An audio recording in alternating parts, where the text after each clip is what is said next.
Scarlett Johansson has given thousands of interviews over the past 2 decades, and for more than 10 of those years, one name almost never came up: Ryan Reynolds. Then, in a conversation that was never billed as a big reveal, she finally broke the silence, and what she said reframed a marriage the public thought already understood.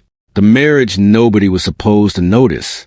By the time Scarlett Johansson and Ryan Reynolds became a couple in 2007, both were already well known, but neither was yet the global name they would become. Johansson, born in Manhattan in November 1984, had spent her childhood acting in small films before a breakout in The Horse Whisperer and her career-defining turn in Sofia Coppola's Lost in Translation in 2003. By her early 20s, she was regarded as one of the most serious young actresses of her generation, someone directors sought out for prestige work rather than just star power. Reynolds, born in Vancouver in 1976, had taken a different route, working his way up through Canadian television before breaking through in the American sitcom Two Guys and a Girl, and then studio comedies like National Lampoon's Van Wilder. He had spent years being known as charming and quick-witted rather than as a serious dramatic actor, an image he would spend much of his later career working to expand. The two met socially not long after Reynolds ended his engagement to singer Alanis Morissette. What followed was fast by any measure. They began dating in 2007 and were engaged within roughly a year, a pace that surprised even people close to them, given how guarded both had generally been about their personal lives. In September 2008, they married in a private ceremony in Vancouver, so quiet that even seasoned entertainment reporters were caught off guard. There was no red carpet, no official wedding photographer statement, no advance leak. Johansson was 23. Reynolds was 31. The years that followed were also the years both of their careers went into overdrive. In 2010, Johansson stepped into the Marvel Cinematic Universe as Natasha Romanoff in Iron Man 2, a role that would define more than a decade of her professional life. That same period, Reynolds was preparing to star in Green Lantern, a film remembered less for its box office performance than for what happened on its set. It was there that he first met Blake Lively, the woman who would later become his second wife. While both of their public profiles were rising rapidly, their marriage to each other was unfolding almost entirely outside of public view, a contrast that became more striking once it ended, a quiet ending in a decade of silence. The relationship did not survive the pace at which it began. The couple separated in 2010, and in December that year, they released a brief joint statement confirming the split, describing a decision reached after long and careful consideration, and noting they had entered the marriage with love and were leaving it the same way. The divorce was finalized in 2011, closing a chapter that had lasted just under 3 years. What followed was not a public fight, but an extended vacuum, one that tabloids were eager to fill. Unnamed sources offer competing narratives. One painting Reynolds as more traditional in his expectations of the relationship, another suggesting tension had surfaced even during visits to film sets.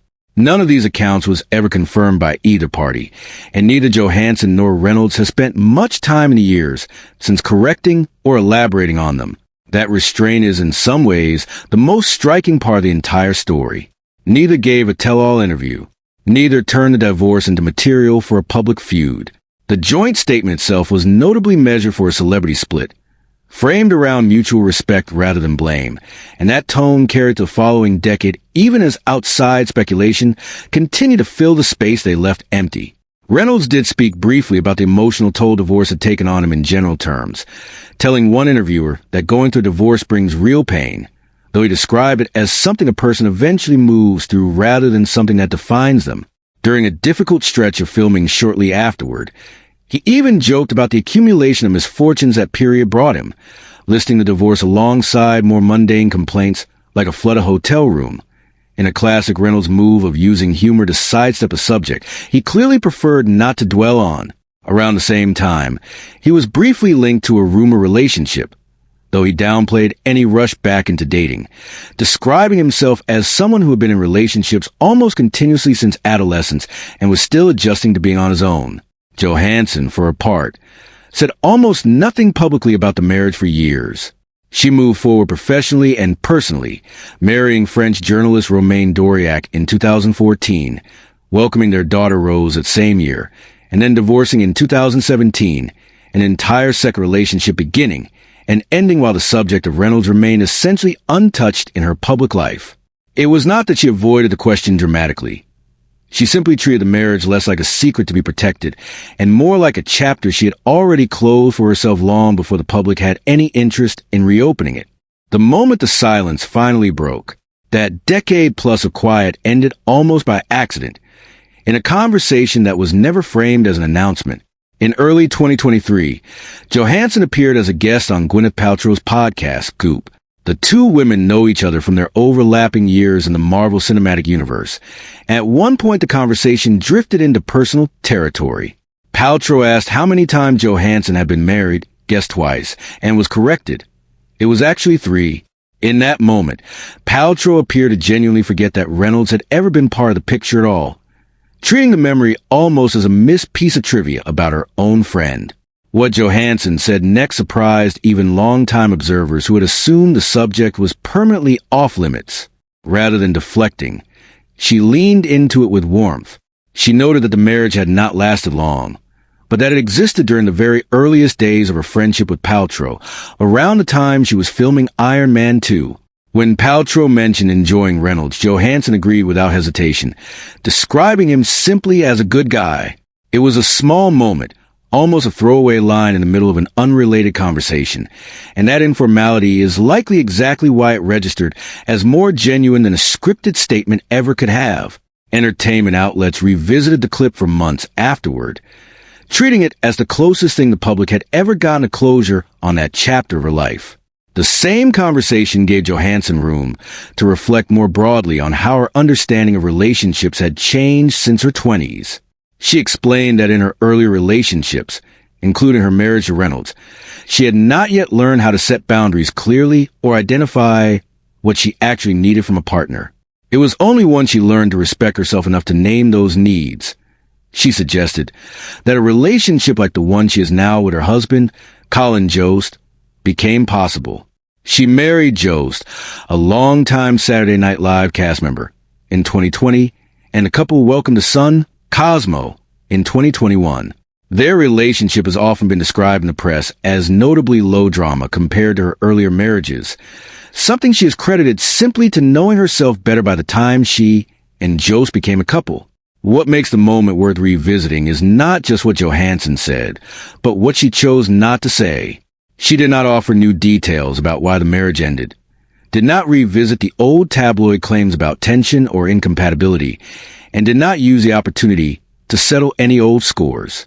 Instead, she reframed the entire relationship as a product of youth, a marriage that happened at 23, before she had the emotional tools to build the kind of partnership she is now. It was less a confession than a quiet act of self-understanding spoken out loud, almost accidentally, in front of a podcast microphone. Two lives that grew in different directions. There is no public evidence of tension between Johansson and Reynolds in the years since their divorce. Reynolds went on to marry Blake Lively in 2012, and the two have built one of the most visible families in entertainment, with 4 children together. Persistent rumors once suggested the relationship with Lively began while Reynolds was still married to Johansson, fueled largely by a report describing the two on what looked like a date shortly after the divorce was announced. Reynolds has offered his own account of the timeline, explaining that he and Lively were friends first, and that any real spark developed roughly a year after they had both wrapped filming Green Lantern, during a period when both were single.